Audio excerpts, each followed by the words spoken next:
Masya Allah, Gurunda. Tapi sebelum ke Pak Momi, ini juga ada Bang Jai ya. Tapi nanti Pak Momi dulu. Tapi saya sapa dulu Bang Jai. Selamat siang Bang Jai. Halo, selamat pagi. Iya, iya. Bang Jai ini juga Kristen ketika dia dulu rajin ke gereja. Ketika mendengarkan narasi-narasi ya, data-data yang disampaikan oleh Gurunda. Sekarang dia jadi nggak pernah ke gereja, Gurunda. Jangan salahkan saya.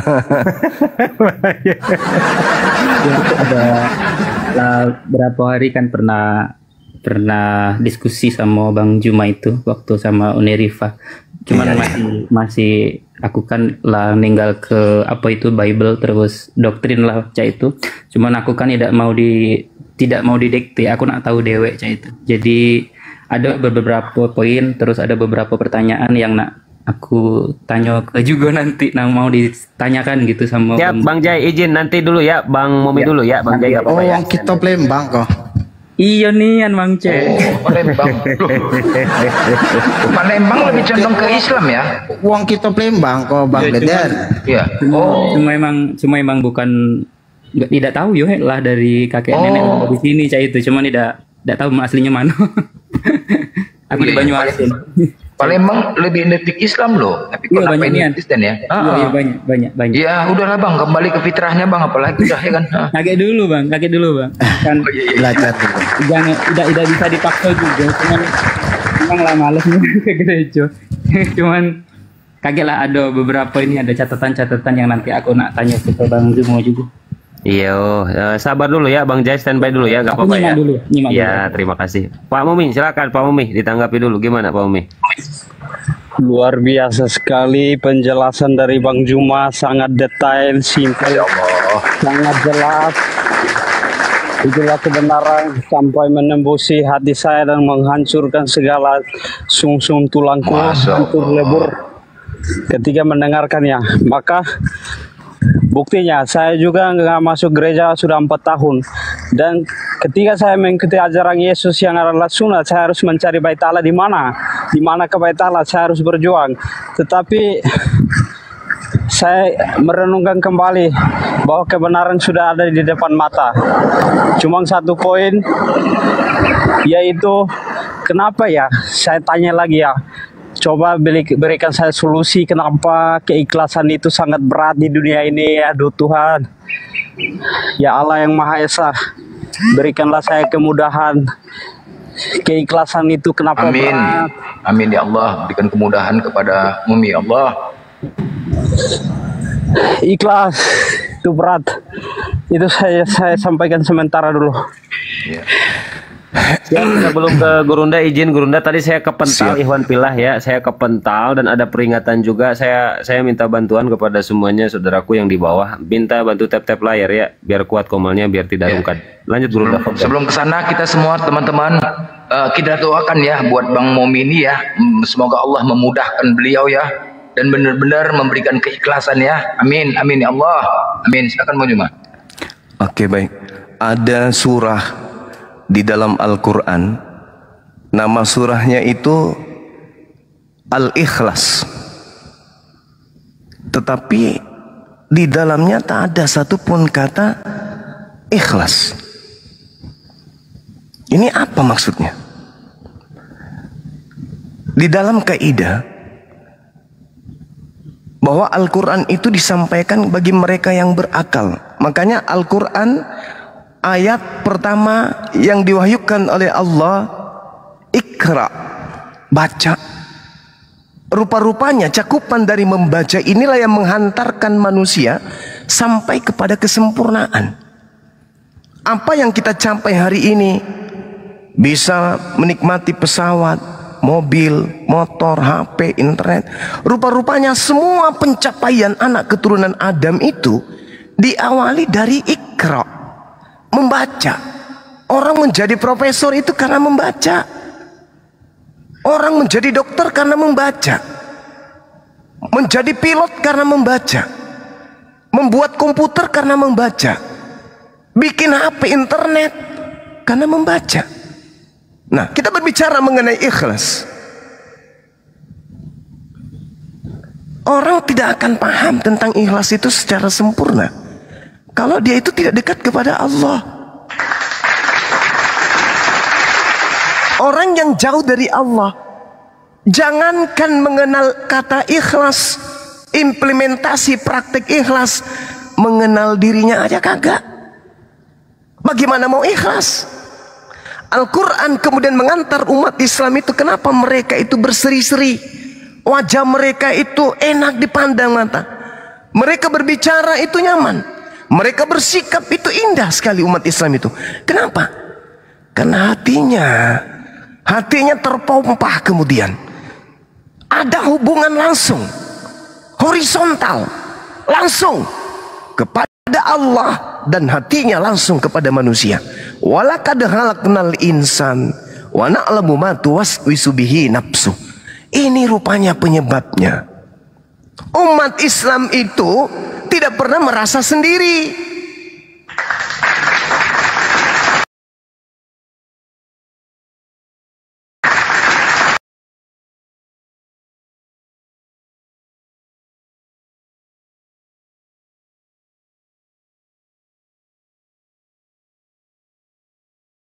Tuwaswisu bihi nafsu, dan sungguh aku telah menciptakanmu dan mengetahui apa yang dibisikkan oleh hatimu. Jadi hati ini yang selalu menjadi tolak ukurnya. Makanya umat Islam itu selalu ikhlas, karena hati selalu terdeteksi oleh Allah. Allah melihat hatiku. Ketika hati saya mengatakan, oh, orang ini datang lagi-lagi mau minta sepatu, lagi-lagi mau pakai baju, mau pinjam mobil lagi orang ini. Hati ini tidak diizinkan untuk berkata demikian. Kenapa? Umat Islam selalu hatinya itu berkesinambungan dengan Rabbnya, dengan Tuhannya. Walaqad khalaqnal insan wa na'lamu ma tuwaswisu bihi nafsu.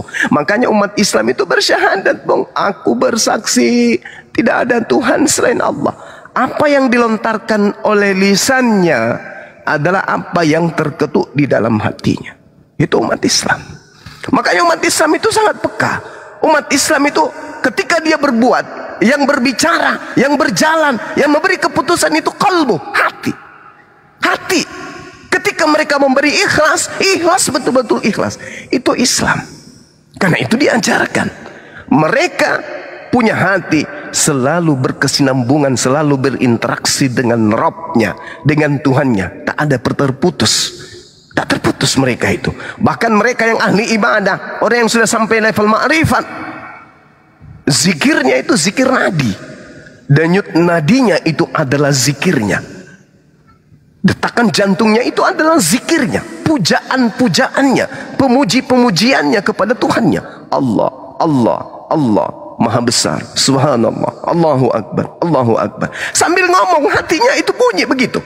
Allah Maha besar, Allah Maha besar, Allah Maha suci. Lari dia, duduk dia, berdiri dia, berjalan dia.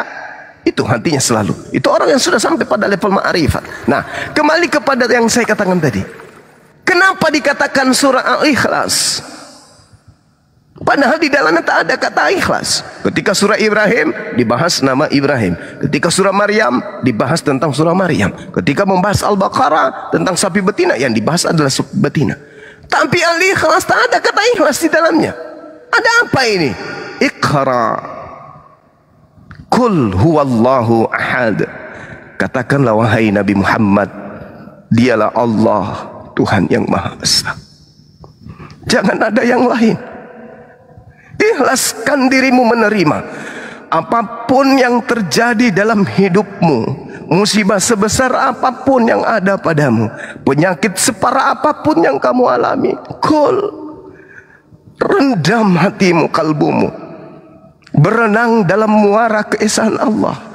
Tak ada kekuatan lain, hanya Allah satu-satunya Tuhan. Ikhlas. Apapun orang katakan ikhlas. Dunia mau rubuh, gunung-gunung meledak, ikhlas, la ilaha illallah. Ini ikhlas, Bu. Jangan lagi ada engkau sakit karena perkataan manusia. Jangan lagi kamu benci karena kekurangan manusia. Jangan lagi kamu sumpah serapahkan keadaan ekonomi yang engkau punya. Jangan kau merintih, mengeluh, mengundi nasib karena sakit yang kau punya. Serahkan semuanya. La ilaha illallah. Aku berasal darimu.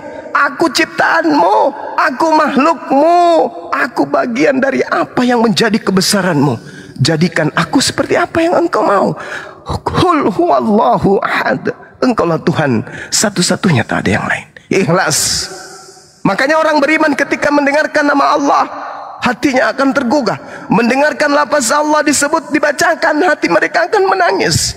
Innamal mu'minuna alladhina idza dzukirallahu wajilat qulubuhum wa idza tuliyat 'alaihim ayatuhu zadatsum imana wa 'ala rabbihim yatawakkalun.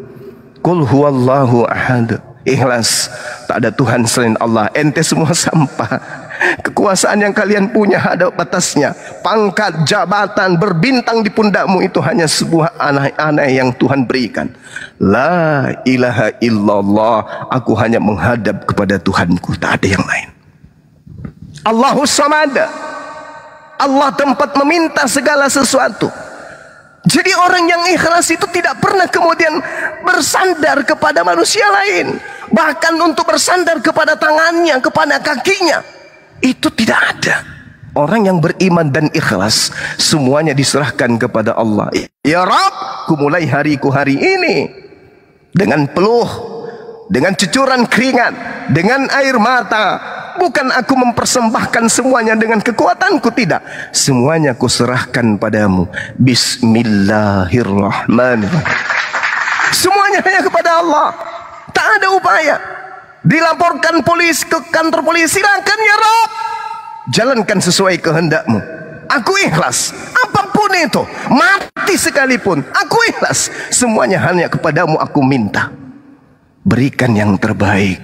Sadarkan mereka, orang-orang yang mengaku terzalimi padahal menyalimi, orang-orang yang merasa disakiti padahal menyakiti, mereka yang merasa korban tapi mereka yang mengkorbankan orang lain. Luruskan hati mereka ya Rabb. Hanya Engkau tempat meminta segala sesuatu. Allahus Samad. Ikhlas. Lam yalid wa lam yulad.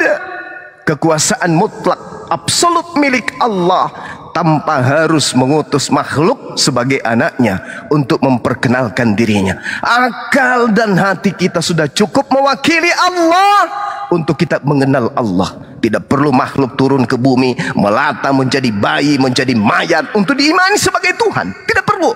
Allah sudah menitipkan akal, Allah sudah memberikan hati, Allah sudah memberikan nabi, Allah sudah memberikan kitab suci sebagai jembatan sirat menuju kepada Rabb. Untuk apa datang melatah makhluk tapi dipermalukan, dihinakan, dinistakan, malah dijadikan tumbal? Na'udzubillah summa na'udzubillah. Sementara yang disifati oleh Rabbus samawati wal ardh adalah maha kuasa, maha hidup. Tidak ada kelemahan padanya. Lam yalid wa lam yulad. Maka berislam kita menyembah kepada hakikat pencipta langit dan bumi yang tidak memiliki anak, yang tidak beranak, yang tidak diperanakkan. Cukup kepada esensi hakikatnya aja. La ilaha illallah. Wa lam yakul lahu kufuwan ahad. Ketika orang pada berlomba-lomba menenteng harta, dunia ada di tangan kirinya, dunia ada di tangan kanannya. Apapun yang mereka kehendaki mereka punya. Mereka menyembah kepada makhluk. Hidupnya di dunia bermegah-megahan. Mereka serba ada. Anak-anaknya sukses. Ada yang dokter, ada yang polisi, ada yang TNI, ada, semuanya ada. Tapi sembahannya kemudian adalah makhluk. Jangan kamu tundukkan hatimu, ikhlas. Meskipun miskin, meskipun terusir, meskipun terasingkan, meskipun makan susah, tetap Allah. Ikhlas, hanya Allah. Jangan tergiur dengan sembahan-sembahan yang datang dijual seperti sales. Jangan mau. Meskipun mereka hebat, menguasai dunia, menguasai segala-galanya, tapi bagi Allah, Tuhan kita, kita harus ikhlas sepenuh hati. Walam yakul lahu kufuwan ahad. Ikhlas menyembah Allah dan tidak menyamakan dengan apapun yang ada di atas muka bumi ini. Akbar. Allahu Akbar, Allahu Akbar. Jadi tidak perlu kemudian, tidak perlu, kita tidak perlu segala-galanya. Yang kita perlukan hanya Allah. Tempat meminta, tempat memohon, tempat bersandar. Tak ada. Kenapa orang-orang para wali bisa kemudian melakukan hal-hal yang gaib? Kenapa Yesus bisa berjalan di air? Kenapa dia bisa kemudian membangkitkan orang mati? Kenapa? Karena doanya diterima. Kenapa doanya diterima? Karena tidak ada hijab antara Allah dengan dirinya. Dia satu dengan Allah. Apa yang diminta itu yang dikabulkan. Antara Allah dengan dirinya hanya ada cermin pembatas. Ketika hati itu bersih, maka cermin yang ada memperlihatkan apa yang ada di balik cermin. Begitulah Yesus. Minta apapun dikabulkan. Begitulah para nabi, minta apapun dikabulkan karena hati mereka bersih. Begitulah para wali, apa yang mereka minta diijabah oleh Allah. Karena antara Allah dan dirinya ada hijab. Yang mana hijab itu hanya berupa cermin yang bersih. Semakin mereka berbuat amal kebajikan, maka semakin cerminnya itu bersih, terang tanpa noda. Begitu juga kita. Antara kita dengan Tuhan kita juga ada tabir, cermin. Semakin banyak dosa, semakin berlumut cermin itu, sehingga kita tidak bisa melihat Allah. Kita tidak bisa melihat kekuasaannya, tidak bisa melihat kemudian kemuliaannya. Kenapa? Cerminnya berlumut, hati kita kotor. Tapi bagi orang kafir, cermin bukan lagi buruk, bukan lagi berlumut, tapi cerminnya sudah dipecahkan, hancur selebur-leburnya, sehingga mereka tidak dapat kembali melihat Tuhan. Yang mereka lihat hanya sosok manusia yang mati, yang mati bangkit dari kubur. Itulah yang mereka lihat, itulah yang mereka sembah, yang pada akhirnya mereka akan dikatakan, enyahlah daripadaku, kalian semua adalah pembuat kejahatan. Jadi sahabatku, saudaraku mumi, langkahkan kakimu dengan ikhlas. Bismillah, melangkah yang kanan. Bismillah, melangkah yang kiri. Bismillah. Indah hidup ini. Indah. Indah seindah-indahnya. Saya pernah ditanya oleh seorang perempuan di kantor saya. Bukan staf saya, tapi dia di perusahaan lain, tapi satu gedung. Tanya gini, Bang Suma, gimana Bu? Saya kok heran ya. Herannya kenapa Bu? Orang-orang tidak pernah sholat. Coba lihat pejabat-pejabat itu. Ya di kantor saya ya waktu itu ya. Nggak sholat Bang. Tapi jenjang karirnya luar biasa. Gajinya luar biasa. Masjid ada di sini di kantor kita. Bunyi masjid bukannya pergi sholat. Mereka istirahat. Ngumpul-ngumpul karaokean di luar. Saya lihat sendiri Bang. Sementara saya tiap hari Bang Suma lihat kan, baru bunyi masjid saya sudah di masjid ngaji. Tapi lihat pekerjaan saya beres semua. Jabatan saya kok gini-gini aja terus ya Bang. Belum lagi suami saya, kayak gitu aja kerjanya. Bang Suma tahu, bulan depan suami saya kena mutasi ke Papua. Jadi waktu itu saya bilang gini, lalu ibu apa yang ibu pikirkan dari semua ini? Kok Allah kayak gitu ya Bang? Harusnya kan kita ini yang beribadah, yang didengarkan yang diijabah, kemudian doa-doa kita ini ya yang dikabulkan, karena kita yang selalu tunduk berserah diri. Sementara mereka, jadi ku bilang sama beliau, ibu minta apa rupanya? Ya minta jabatan dong sama Allah, supaya karir saya baik, suami saya juga jabatannya bagus. Kok Allah nggak mau kasih? Jadi saya bilang, kira-kira bagi Allah jabatan kayak gitu ada harganya nggak? Ya bagi Allah nggak ada lah. Harta nggak ada lah bagi Allah. Terus Anda minta sesuatu yang tidak harganya kepada Allah untuk diberikan kepada hambanya yang baik seperti ibu. Langsung dia berhenti makan, berhenti suap nasinya, dia turunkan sendoknya. Coba Bang Suma diulang tadi. Ku tanya ibu, ku bilang, harta yang ibu kejar, pangkat yang ibu kejar bagi Allah itu berharga tidak? Tidak. Jadi menurut Allah apa itu semua? Itu hanya sebutir sampah. Jadi Allah hendak memberikan sampah itu kepada orang yang dicintai. Dia turunkan sendoknya, lalu dia suruh ulang. Setelah saya ulang, apa katanya? Benar ya Bang? Iya. Kira-kira ibu kalau pangkatnya naik, pekerjaannya banyak, masih ada waktu untuk ibadah rutin seperti sekarang? Astagfirullahaladzim Bang Suma. Makasih Bang Suma. Apa ending dari cerita saya ini? Ibu mengundurkan diri. Ibunya mengundurkan diri dari pekerjaan. Saya juga kaget. Loh, ada apa? mengundurkan diri. Rupa-rupanya suaminya naik jabatan kepala wilayah. Suaminya kerja di Taspen waktu itu. Hebatnya lagi, dimutasi kembali ke kota Makassar jadi kepala di sana. Subhanallah. Habis itu dia chat saya, Bang Zuma, adekku, dulu nggak pernah panggil adekku, terima kasih banyak atas nasihat-nasihat. Artinya apa? Sesulit apa sih kehidupan kita ini? Apa sulitnya kita dibandingkan Nabi Ayub? Hah? Penyakit-penyakit yang kita derita, Nabi Ayub berulat di kaki, berulat di tubuh, tapi ketika mau wudu, ulatnya dilepasin. Sudah wudu, ulatnya disimpan kembali di tangan. Sambil dia mengatakan, ini haknya dari Allah untuk memakan tubuhku. Ini Allah yang memerintahkan, silakan. Sampai Allah mendatangkan kesembuhan. Kita baru sakit gigi udah nggak sholat. Hah? Bahkan ada yang lebih aneh lagi.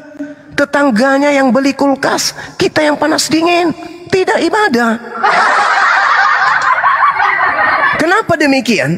Karena dia jauh dari Allah. Dia tidak mengenal Allah. Walaqad khalaqnal insan wa na'lamu ma tuwaswisu bihi nafsu wa nahnu aqrabu ilaihi min hablil warid.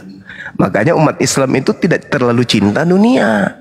Ad-dunya sijnul mu'min wa jannatul kafir. Dunia ini hanya penjara bagi kita. Nanti di surga kita bebas sebebas-bebasnya. Ini penjara. Dan surga bagi orang-orang kafir. Jadi kalau mereka sukses dunia, wajar. Karena kenapa? Dia juga makhluk Tuhan. Dia juga hamba Allah. Dia juga punya hak untuk menikmati bahagia itu kayak mana. Dia punya hak juga untuk merasakan cinta. Dia juga punya hak untuk merasakan kasih sayang. Jadi Allah memberikan apa yang Allah mau. Mereka diberi kemudahan dalam hidup. Mereka diberi kemudian pangkat, jabatan, harta, dan seterusnya dalam hidup. Dia juga makhluk Allah. Mereka juga punya hak merasakan itu di dunia, tapinya di dunia. Ya, jadi saya kira seperti itu, saudara Mumi. Berat seperti apapun yang kamu hadapi, saudara, kembalikan semuanya kepada Allah. Semuanya indah. Saya teringat dengan, ilmu ini saya dapatkan dari almarhum mama. Saya teringat ketika beliau meninggal. 40 hari sebelum meninggal, pas 1 Muharram, 40 hari sebelum jatuh 1 Muharram, beliau sampaikan kepada kami anak-anaknya, anakku, ini puasa terakhir mama. Kaget kami. Saya bilang, Ma, ini bukan bulan suci. Ya betul, ini mau 1 Muharram kan nak. Terus mama mau puasa selepas itu 40 hari. Wallahi, ini keluarga saya juga nonton. Pas hari ke-40-nya, mobil mama tabrakan. Sempat masuk ke rumah sakit. Di rumah sakit 6 hari. Mungkin orang-orang tahu, di rumah sakit Bone-Bone sana, Kabupaten Luwu Utara ya, ada mobil seorang ibu yang menabrak tiang listrik, terbakar di tempat. Mama saya kemudian keluar dari mobil. Masya Allah, yang lain banyak yang hangus dalam kendaraan itu. Mama tak ada sedikit pun kemudian ada bekas luka, tapi dia keluar seperti bola api dari mobil itu. Itu mama saya. Karena dia ahli ibadah. Masya Allah. Orang semua dibawa ke rumah sakit besar. Mama minta apa? Bawa saja saya ke puskesmas. Lihat, badanku tak ada sedikit pun yang luka, bukan? Iya. Nah, masuk ke rumah sakit puskesmas Bone-Bone. Ini keluarga besarnya pasti dengar. Saya dari Makassar berangkat ke mana? Ke Bone-Bone sana. Sampai di rumah sakit, mama senyum. Di saat saya lagi nangis, mama senyum. Anakku sudah datang, alhamdulillah, masya Allah. Dia cerita. 3 hari sebelum meninggal, apa kata beliau? Anakku, mohon galikan mama kubur 1 kali 2 meter. Sekarang ya. Wallahi, saya tidak karang-karang cerita. Itu 3 hari sebelum meninggal. Mama jangan kayak gitulah. Mama masih bisa sehat lah, Ma, aku bilang gitu. Tidak, anakku. Ini sudah saatnya. Kalau kalian nggak mau, ya terpaksa suruh orang di samping puskesmas saja, nanti tinggal bayar tanahnya. Tak ada yang mau. Hari ketiga meninggal dunia. Gila. Meninggal dunia. Bukan itu yang saya ingin cerita sama Anda. Yang ingin saya cerita ke Anda itu apa? Ketika kami baring, habis memandikan jenazah kakak saya yang meninggal karena korban itu yang pernah ku cerita. Dia natap atap, kami bertiga dengan si bungsu. Mama bilang apa? Dia tepuk perut saya, anaknya yang satu juga dia tepuk perutnya. Kami melihat ke plafon. Apa kata mama waktu itu? Anakku, ini atap tidak akan berubah warna dan akan melihat lagi mayat di sini dimandikan. 3 bulan kemudian benar beliau meninggal dunia. Gila. Terus yang ingin saya ceritakan bukan itu. Yang ingin ku ceritakan bahwa ketika saya melihat mayat orang mama saya nih, dia tersenyum. Senyumnya sangat lebar kali. Subhanallah. Ini ahli ibadah. Kenapa? Dia begitu ikhlas. Saya sejak saya bukan cerita beliau karena dia orang tua saya, enggak. Wallahi, ini saya bersumpah. Saya bangun tengah malam nih, belum pernah saya temukan ada satu malam saya tidak temukan mama tidak dalam keadaan sujud, berdoa, sholat atau sambil ngaji. Selamanya pasti duduk di atas sejadah dengan lampu pelita minyak. Dia pegang sambil pegang Quran atau lagi ibadah. Dan itu kesaksian kami semua anak-anaknya. Jadi itu mama ikhlasnya itu yang luar biasa. Ikhlas ibadahnya, ikhlasnya itu yang kami petik. Hatinya yang kami petik. Ilmu hatinya itu luar biasa. Yang ada hanya senyum. Saya pernah suatu waktu jalan di kolong rumah. Umur saya waktu itu kelas 5 apa kelas 4 SD. Jalan sama beliau dari masjid. Kita potong kompas, ingin cepat ke rumah, kita lewat belakang di bawah kolong rumahnya warga yang ada. Saya dipegang, saya kemudian memungut guntingan kain yang bekas-bekas guntingan kain karena kebetulan memang tukang jahit ya kan ya, yang di atas tuh yang punya rumah. Begitu saya ambil, mama langsung lepaskan. Anak, nggak boleh, ini bukan punya kita kan? Iya. Tapi ini kain nggak dipakai lagi. Walaupun kecuali naik ke atas minta izin sama tante. Ayo naik. Kalau enggak jangan, lepas, buang, simpan kembali pada tempat. Dari situ saya belajar, ya Allah ya Rabb, indahnya orang tua ini. Tapi itu belum berpikir nanti setelah saya kuliah saya pelajari mama saya, bapak saya, masya Allah orang-orang ini gila betul. Nah dari sanalah saya belajar. Jadi saudara-saudara saya yang nyimak ini pasti tahu, orang tua saya pasti mereka kenal. Nah untuk itulah saya sampaikan apa? Belajar untuk ikhlas. Orang-orang ikhlas itu mati pun ikhlas mereka. Ruhnya dipanggil, jasadnya dipisahkan dengan ruhnya. Ikhlas, gila, ikhlas seikhlas-ikhlasnya. Tak ada rasa menderita, tak ada rasa sesak sedikit pun. Tak ada sedikit pun. Ikhlas seikhlas. Senyum beliau. Begitu juga dengan almarhum papa saya. Senyum meninggal dunia. Gila. Benar-benar subhanallah. Nah inilah yang saya ingin sampaikan kepada teman-teman. Mari kita ikhlas melakukan apapun itu, sehingga dalam kehidupan kita tak ada yang berat. Sakit ikhlas tak ada yang berat. Tak ada duit ikhlas tak ada yang berat. Semuanya akan indah. Maka prinsip saya dalam hidup ini, prinsip Bang Sumani, engkau akan menjadi seperti apa yang engkau pikirkan tentang dirimu. Itu prinsip saya. Engkau akan menjadi seperti apa yang engkau pikirkan tentang dirimu. Kalau kamu gila cemburu, maka mukamu akan terlihat jelek. Engkau gila iri, engkau gila menggosip, engkau gila dengki, hasad, maka engkau akan terlihat seperti apa yang kau pikirkan itu. Mukamu akan mengkerut, mukamu akan cepat jelek. Kasarnya gitu. Tapi kalau selalu ikhlas, tidak pernah menyimpan rasa dendam, iri hati, dengki dan seterusnya, kalaupun ada dalam hati, segeralah hilangkan dendam itu. Segeralah hilangkan semua apa yang ada yang buruk-buruk di hati. Lawang dia mulutnya yang kasar, kok hati saya yang harus menderita. GP, lu ngomong apa tadi? Lu bilang gue guguk. Coba ulang lagi sekali. Guguk lu. Ya udah 2 kan? Nah, kamu 1, aku 1. Udah selesai. Ikhlas. Tak perlu dibuat ribut. Tak perlu didendam-dendamkan. Orang yang ngatain kita udah tidur nyenyak, kita malah masih mau bisa tidur. Aduh kurang ajar kali mulutnya. Aduh kurang ajar, ku cobain nanti mulutnya. Ngapain coba? Nah dari situ saya belajar. Oh iya betul.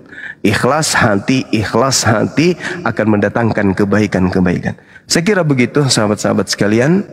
Karena di sini sudah mau zuhur, kembali saya serahkan kepada teman-teman semuanya apa yang harus kita lakukan untuk teman-teman kita yang ada di sini. Demikian. Ya, silakan mungkin Bang Momi, gimana tanggapannya Bang?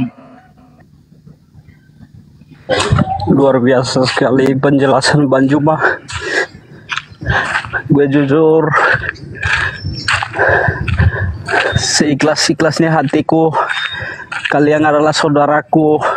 Saya benar-benar merasakan kasih, benar-benar merasakan bahwa Allah itu sungguh maha kasih, Allah yang maha esa, pencipta langit dan bumi, sungguh dahsyat, sungguh biasa, sehingga penjelasan Bang Juma sampai membuatku menangis dari tadi sampai menjatuhkan air mata yang tak berhenti.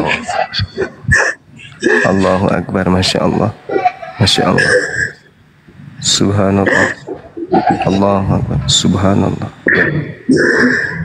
Subhanallah, Subhanallah, Subhanallah,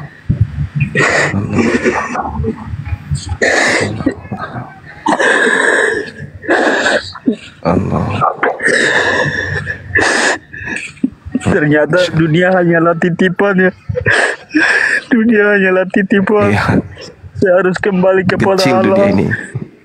yang maha Betul. kekal, yang maha segalanya. Allahu Akbar.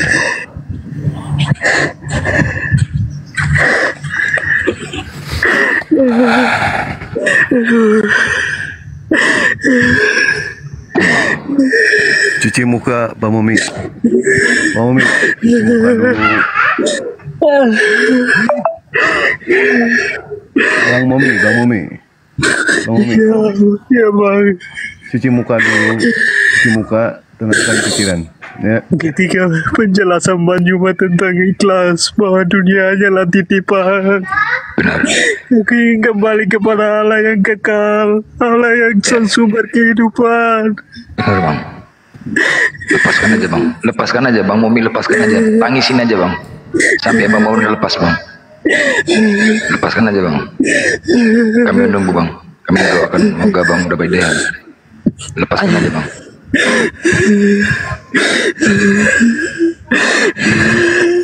Ya aku tak sanggup itu Bang Juma menjelaskan tentang ibu.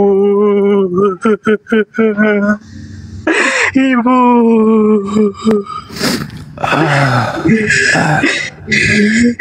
Ibu. Masya Allah. Jika aku bisa minta kepada Allah yang Maha Esa untuk dilahirkan ke dunia kembali, yang kedua kali aku ingin dilahirkan ke rahim ibu muslimah. Allah. Allahu Akbar, Masya Allah, Masya Allah.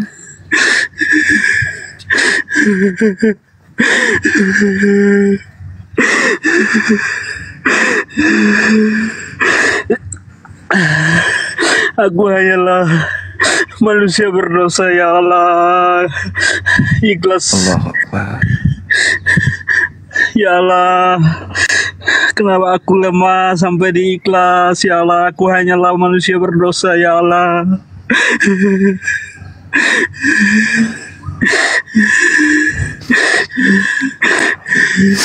Allah, Masya Allah.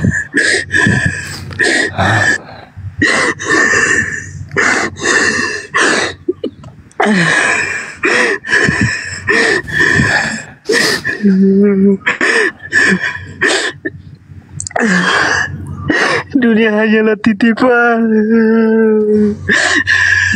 Bang Juma, aku sudah mendarah daging, terlahir sebagai Kristen. Aku harus menerima kepahitan semua.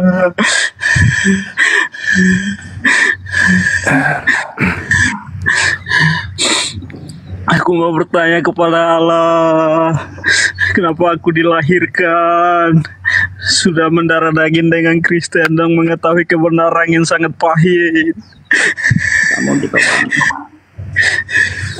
Sungguh maha dahsyat ya Allah. Engkau tak terbatas. Engkau maha suci, maha mulia, maha esa.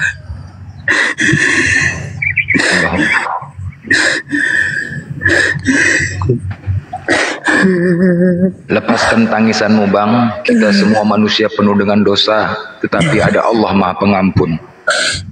Lepaskan tangisanmu Bang. Semoga Allah bersama-sama kita dalam surganya Allah.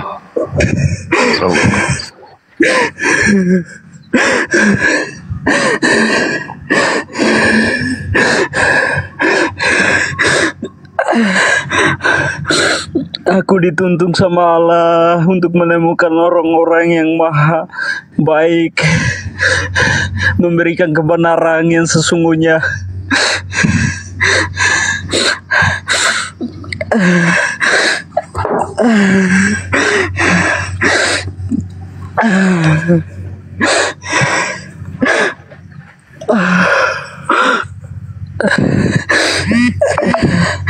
Astagfirullahaladzim.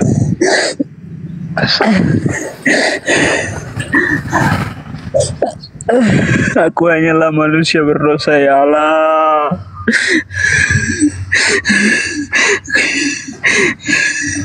Ikhlas, ikhlas. Kuatkan aku untuk ikhlas.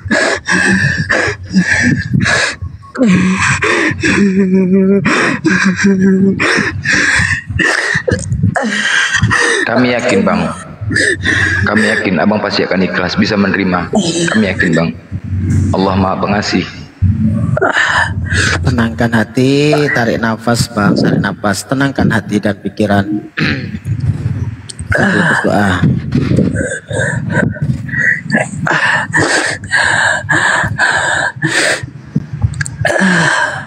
Tenang.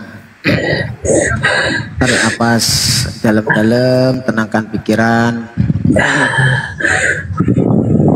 Aku nggak tahu lagi ini hari apa, makanya Allah membuka hati saya. Kita syahadat dulu ya. Abang mungkin bisa dituntun Bang untuk bersahadat Bang, agar benar-benar kelegaan hati Abang, keikhlasan Abang itu akan Abang dapatkan. Cek.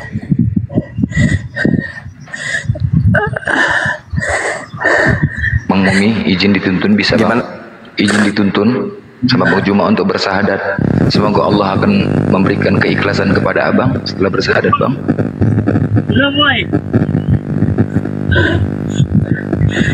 Ini di mana suara ini ya? Aku Ada gangguannya. Ya udah. lagi istirahat Bang. Kapan kita syahadat, Saudara Momi? Kuatkan aku untuk ikhlas Bang Juma. Aku jujur, aku sudah menerima semua kebenaran Muslim, segala yang dikatakan, segala firman yang diajarkan oleh Yesus, dan aku percaya Nabi yang dijanjikan oleh Yesus seorang penolong. Aku percaya Allah yang Maha Esa, Allah yang Maha Murni, Maha Mulia. Ikhlaskan hatiku. Iya, Masya Allah. Kami sudah melihat itu keikhlasan Saudara Momi. Kemudian mungkin baiknya kita syahadat aja dulu untuk mempersaksikan tiada Tuhan selain Allah dan Nabi Muhammad adalah utusan Allah. Bisa ya? Ya, Bang Mumi ya, ikutin ya Bang ya.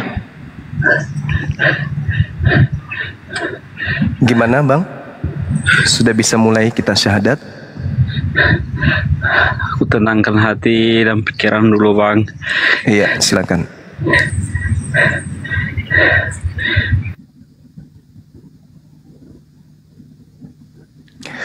Beliau ini memang beberapa kali sudah kita diskusi dengan dia kan ya?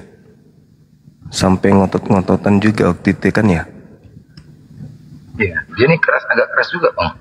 Oh iya, betul. Keras, tegas, bahkan ya ada perlawanan lah. Tapi itulah hidayah dia, kebenarannya. Iya. Bang Juma, Dewa izin pamit ya. Di bawah, Dewa di bawah aja. Abu ya, Dewa di bawah aja. Kasih kesempatan ke Ustadz yang mau mendoakan kepada Pak Momi ya. Makasih. Assalamualaikum warahmatullahi wabarakatuh. Waalaikumsalam. Bang Juma, aku izin turun juga ya, karena mau ada kontrol aku Bang Juma. semuanya Bunda Ros. Oh iya dek. Iya, Sehat-sehat Bang Zuma. selalu ya. Iya, karena aku Januari mau ada operasi Bang Zuma, nanti dianterin Bang Handi. Operasi apa? Sunat? Bukan, tumor di saraf, peradangan saraf otot Bang Zuma. Otot mana? Kaki. Oh kaki. Iya. Aku izin turun dulu ya Bang Zuma. Siap. Bang Blender, Ustadz Abuya. Assalamualaikum warahmatullahi wabarakatuh. Oke.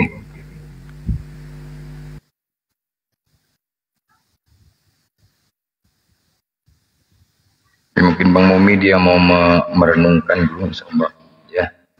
Tapi Bang Momi ya ketika Abang sudah meyakinin akan ada utusan Nabi Muhammad ya. Artinya diperkuat lagi keyakinan Abang itu dengan bersahadat Bang. Mungkin insya Allah dituntun sama Bang Juma agar benar-benar kelegaan hati Abang itu bisa Abang dapatkan. Karena kita nggak tahu Bang, kematian itu akan mendatang Bang. Bisa 1 jam lagi, bisa sebentar lagi. Mungkin perasaan selama ini Abang dapatkan rasa tidak ikhlas itu, tapi kami yakin Bang, ketika Abang sudah meyakini itu dan Abang bersahadat, kelegaan yang akan Abang dapatkan pasti akan Abang dapatkan.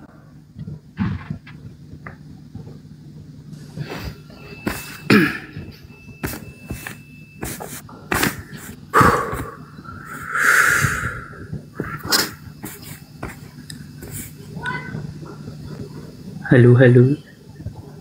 Ya Bang Jai. Halo, selamat siang Bang Blend. Siang Bang Jai. Ya. Ber, selamat siang Bang Zuma. Iya, siang. Aduh, sedih kali lah. Kita sama Momi. kita lahir dari keluarga Kristen sejak lahir ya. Iya. Iya. Cak ini sebelumnya sebelum aku nanya-nanya sama Bang Zuma, sebenarnya ilmu sama pemahaman aku tuh masih dikit kali. Jadi tidak pantas lah aku naik ke diskusi seperti ini. Cuman aku nak belajar, jadi kemarin setelah aku diskusi sama Bang Zuma tuh banyak nian hujatan yang aku terima kan, apalagi dari teman-teman seiman.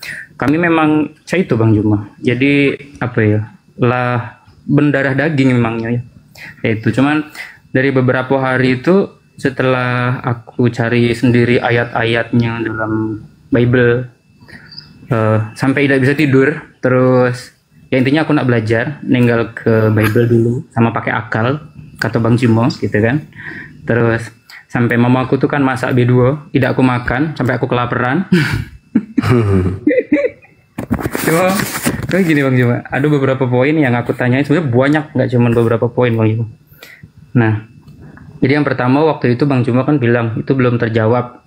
Terus itu di Yohanes 14 ayat 16 ya Bang Juma, yang penolong lain itu loh Bang Juma. Iya.